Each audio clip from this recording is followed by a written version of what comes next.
प्रत्येक साडीसोबत blouse piece येतच असतो, पण सध्या महिला प्रत्येक साडीवरील ब्लाऊज शिवून न घेता अशा प्रकारचे ब्लाऊज घालणे पसंत करतात, जे की बऱ्याचशा साड्यांसोबत मॅच करून वापरता येतात. आणि फक्त डेली वेअरच्या साड्यांसाठीच नाही, तर अगदी हेवी डिझायनर फंक्शनल साड्यांसाठी देखील या ब्लाऊजचे वेगवेगळे डिझाईन पाहायला मिळतात. तर आजच्या या व्हिडिओमध्ये आपण सध्या ट्रेंडमध्ये असणाऱ्या रेडीमेड स्ट्रेचेबल लायक्रा ब्लाऊजचे काही नवीन डिझाईन्स पाहणार आहोत. सध्या लायक्रा ब्लाऊजेसमध्ये अशा प्रकारचे स्टायलिश नेटच्या स्लीव्ज असलेले ब्लाऊज देखील खूप ट्रेंडमध्ये आहेत आणि या ब्लाऊजच्या स्लीव्जवर सिक्वेन्सचे वर्क असल्याने हे ब्लाऊज अधिकच आकर्षक दिसतात. अगदी सिंपल साड्यांवर देखील जर अशा प्रकारचे ब्लाऊज घातले तर त्या साडीला स्टायलिश आणि क्लासी लुक येतो. आणि या ब्लाऊजेसमध्ये भरपूर कलर ऑप्शन्स देखील उपलब्ध आहेत आणि या नेटच्या ब्लाऊजच्या स्लीव्ज मध्ये देखील वेगवेगळे पॅटर्न्स पाहायला मिळतात.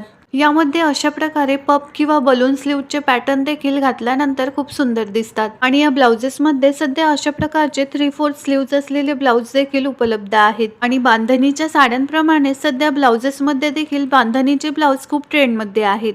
आणि या बांधणीच्या ब्लाउजेस मध्ये देखील बरेच वेगवेगळ्या डिझाईन्स पाहायला मिळतात. या बांधणीच्या ब्लाउजेस प्रमाणे सध्या अशा प्रकारचे ट्रेंडिंग आणि लेटेस्ट प्रकारचे फॅन्सी स्लीव्ज असणारे ब्लाऊज देखील खूप ट्रेंड मध्ये आहेत. आणि यामध्ये देखील भरपूर कलर ऑप्शन्स उपलब्ध आहेत. डेली वेअरच्या साड्यांसाठी देखील तुम्ही अशा प्रकारचे ब्लाऊज ट्राय करू शकता. या संपूर्ण ब्लाऊजवर प्रिंट असल्याने प्लेन साड्यांवर देखील अशा प्रकारचे ब्लाऊज मॅच करून वापरू शकतो. आणि जर तुम्हाला डिझायनर ब्लाऊज हवे असतील तर सध्या लायक्राच्या ब्लाऊजेस मध्ये हा पॅटर्न किंवा ही डिझाईन सुद्धा खूप ट्रेंडिंग आहे. सिंपल साडीवर जरी हे ब्लाऊज घातले तरी खूपच आकर्षक आणि सुंदर दिसतात. सध्या ब्लाऊजेस मध्ये अशा प्रकारच्या पेस्टल कलरच्या ब्लाऊजेसची सुद्धा खूपच फॅशन आहे. जर तुम्हाला एम्ब्रॉयडरी वर्क असणारे ब्लाऊज आवडत असतील तर तुम्ही सध्या ट्रेंड मध्ये असणारा हा पॅटर्न देखील ट्राय करू शकता. रेडीमेड ब्लाऊजेस मध्ये जास्त कलर न घेता फक्त ब्लॅक, गोल्डन, पिंक, मरून अशा प्रकारचे कलर घेतले तरी ते बऱ्याचशा साड्यांवर मॅच करून वापरता येतात.